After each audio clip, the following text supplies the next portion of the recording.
Nesse vídeo aqui, muitas informações do Fluminense. Eu te garanto, no mínimo, 5 notícias, 5 informações do Fluminense para você ficar atualizado nas últimas notícias do Fluminense Futebol Clube. Fluminense tem o seu pior início de temporada no setor ofensivo no Campeonato Carioca. Fluminense, em 6 partidas do ano, poucos jogadores fizeram gols. Eu até tô brincando, a gente tá até brincando aqui na Central Fluminense. O artilheiro do Fluminense na temporada é o gol contra. Coordenador de captação comenta o trabalho de observação de atletas na Copinha. Será que o Fluminense vai conseguir captar atletas que jogaram a Copinha? Vou trazer essa informação para você aqui nesse vídeo. E portal Globoesporte.com lista 5 motivos aí que explicam o início péssimo do Fluminense em 2023. Quer ficar sabendo de tudo? Fique comigo até o final. Já deixe seu comentário aí da onde que você está assistindo esse vídeo. Cidade, bairro, estado, país. Muito importante você participar aqui com a Central Fluminense, cada vez mais alcançando mais tricolores aqui no YouTube. Se inscreva no canal, deixe seu like, ative as notificações. É muito importante você valorizar o nosso trabalho por aqui, todos os dias, trazendo informações do Fluminense Futebol Clube. Beleza? Dá essa moral aí, já verifica se é inscrito, deixe seu like, assista até o final e comente, porque isso ajuda a engajar e a gente a alcançar mais tricolores, tá certo? Vamos começar com as informações, vamos começar com as notícias, porque o Fluminense, segundo a Netflu, tem o seu pior início de temporada da sua história no setor ofensivo. O Fluminense só marcou 5 gols, tá certo? Com apenas 5 gols marcados, o Fluminense chegou ao seu pior aproveitamento ofensivo em toda a sua história, contabilizando somente as 6 primeiras rodadas do Campeonato Carioca. Dos 5 gols marcados, 2 foram contra. Em nível de comparação, o Lelê do Volta Redonda tem 7 gols na artilharia da competição, né? É uma situação bem chata. A fonte é o Flupédia, do nosso amigo Igor Moreira, né? A Netflix clipa em seu site. E eu vou trazer aqui os piores ataques tricolores aí nos primeiros 6 jogos. 2023 vem em primeiro com 5 gols. Com 6 gols, 1987, pasmem, 2022, quando o Fluminense foi campeão carioca. O Fluminense é o atual campeão, 2022 foi ano passado. O Fluminense nas 6 primeiras partidas fez 6 gols. 7 gols em 71, o Fluminense foi campeão. Em 85 também foi campeão. Em 89, 90 e 2021 também fez apenas 7 gols nos 6 primeiros jogos. Ou seja, nem tudo está perdido. Nem tudo está perdido. O Fluminense já foi campeão aí, começando mais devagar o Campeonato Carioca no ataque. Vamos ver se o Fluminense consegue se recuperar, porque, infelizmente, o Fluminense perdeu, né? Perdeu 2 seguidas, empatou, tá 3 jogos sem perder, sem ganhar. Então é difícil o torcedor tricolor ter essa motivação, ter essa superstição aí que o Fluminense pode ser campeão mesmo após esse início ruim, mas fica de efeito, né, de comparação. Teve ano aí que o Fluminense começou mais devagar, mas depois conseguiu se consolidar e terminou campeão estadual, beleza? Vamos para a próxima notícia rapidinho aqui, porque já vai ser um gancho da primeira informação, tá certo? Em 6 partidas do Fluminense no ano, até aqui, só 3 jogadores fizeram gol, né? O Fluminense já disputou 6 partidas do Campeonato Carioca, foram apenas 5 gols. 3 jogadores diferentes encontraram o caminho das redes adversárias e só uma vez cada.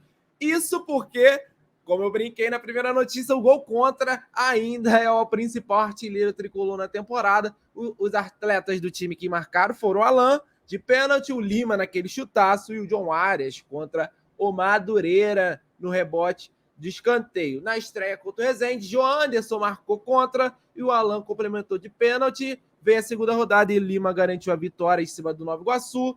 Na terceira, Arias para fazer 1-0 sobre o Madureira, tá certo? Aí a partir daí começou o jejum do Fluminense. O Fluminense ficou empatado 1-1 com o Boa Vista. O gol do Flu foi do defensor adversário Kevin Contra, tá certo? E nos 2 últimos jogos, o Fluminense não conseguiu marcar gols. Nitidamente, o Fluminense com muitas dificuldades ofensivas nesse início de 2023. Uma pena, porque a gente terminou a temporada 2022 muito mal acostumado. A temporada de 2022, a partir que o Dini chega, né, é de um Fluminense que fazia muitos gols.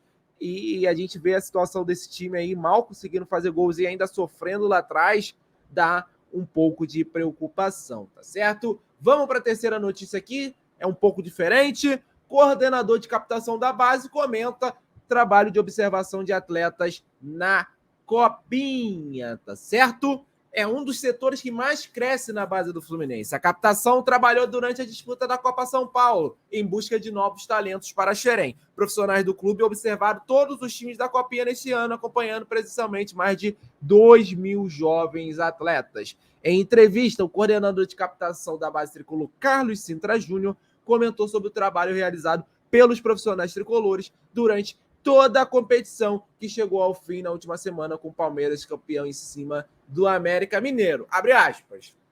Trabalhamos em Xerém de uma forma multidisciplinar. Todos estão envolvidos no processo de captação dos atletas. O nosso observador assiste os jogos, observa os atletas e faz um relatório completo sobre o que mais se destacam, que se encaixa no perfil da nossa base e envia para ser avaliado pelos outros setores do clube. Apenas depois dessa avaliação que o jogador vem ou não para o Fluminense, explicou o Carlos Sintra Júnior. Ou seja, o Fluminense tem um relatório completo de todos os jogadores aí, né, dos times da Copinha desse ano, e com certeza irá se movimentar caso, né, essa avaliação multidisciplinar achar que certos jogadores se encaixam no perfil do Fluminense, no perfil de filosofia de jogo do Flusão, tá certo? Então a gente pode ver novidades em breve nesse sentido, tá certo? E agora a última notícia desse vídeo aqui, mas ela é uma notícia um pouco maior, vai demandar um pouquinho de tempo, porque o Globoesporte.com listou 5 fatores que explicam o péssimo momento do Fluminense em 2023, esse péssimo início, tá certo?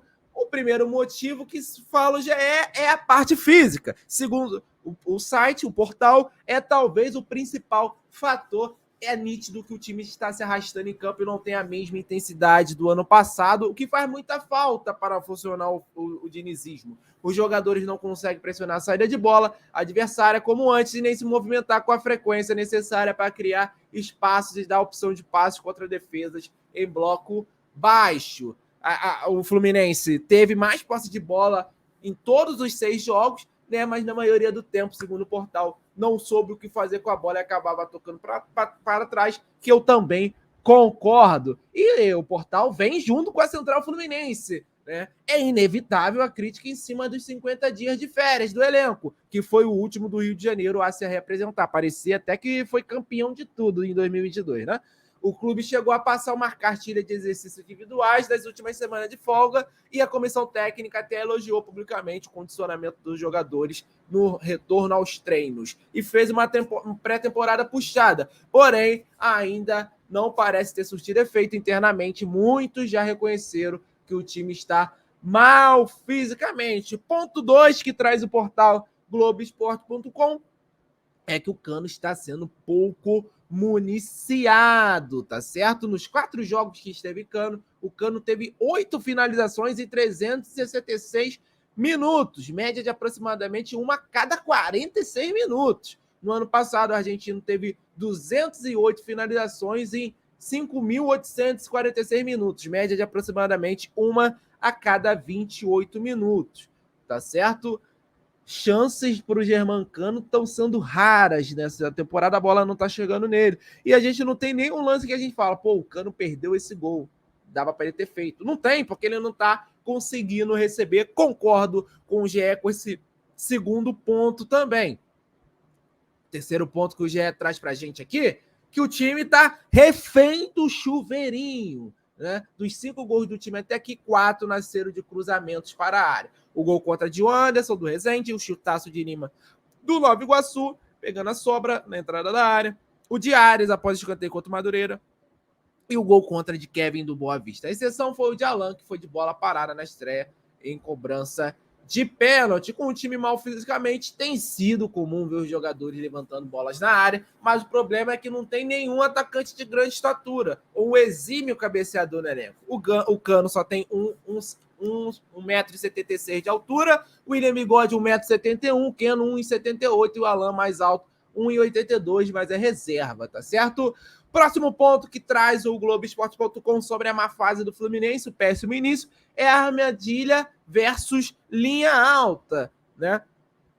Os adversários parecem ter encontrado uma armadilha contra o Diniz, uma bola longa nas costas da linha alta defensiva, com os jogadores mal fisicamente. Isso virou o grande calcanhar de Aquiles do Flu neste início de 2023.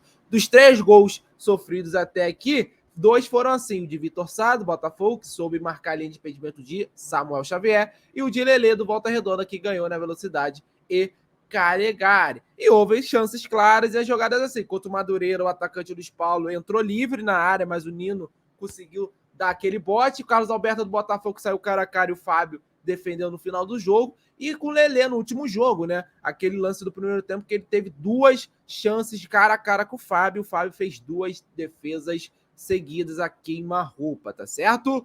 O Portal GE também fala do clima pesado lá no Fluminense, né? O episódio envolvendo pênalti cobrado e perdido por Calegari contra o Botafogo não acabou no clássico. O auxiliar Eduardo Barros deixou claro que a decisão do cobrador foi tomada em campo, que deixou o Diniz muito irritado. O treinador subiu muito o tom no vestiário e deu uma bronca generalizada a ponto de dizer que se os jogadores não querem comando, não precisavam mais dele. O tema foi abafado ao longo da semana, com conversas internas, sem entrevista para a imprensa. Nos bastidores, o assunto era considerado página virada, encarar o jogo seguinte como chance de dar uma resposta. Mas o clima lá no CT do Flu foi considerado pesado pelos jogadores. O esperado resultado contra a Volta Redonda não veio. Quem esteve no Raulino viu algumas discussões entre jogadores durante o jogo, como, por exemplo, um bate-boca entre Ganso e Fábio. Havia uma preocupação da torcida para que o vestiário não tenha rachado. Mas André demonstrou que o grupo segue unido em postagens nas redes sociais e prometeu que todos vão trabalhar dobrado para espantar a má fase. É isso, meus amigos. Eram essas notícias. Essa parte final do clima pesado no vestiário tricolor, para mim, é uma grande novidade e mostra como que os bastidores do Fluminense nesse início estão acirrados, os ânimos estão acalorados, porque realmente, né, é um início de temporada muito abaixo do Fluminense. Deixe seu comentário nas notícias desse vídeo, da onde que você está falando, é sempre importante, se inscreva, deixa o like e ative as notificações da Central, tá certo? Um abraço, saudações tricolor e valeu, galera, tamo junto.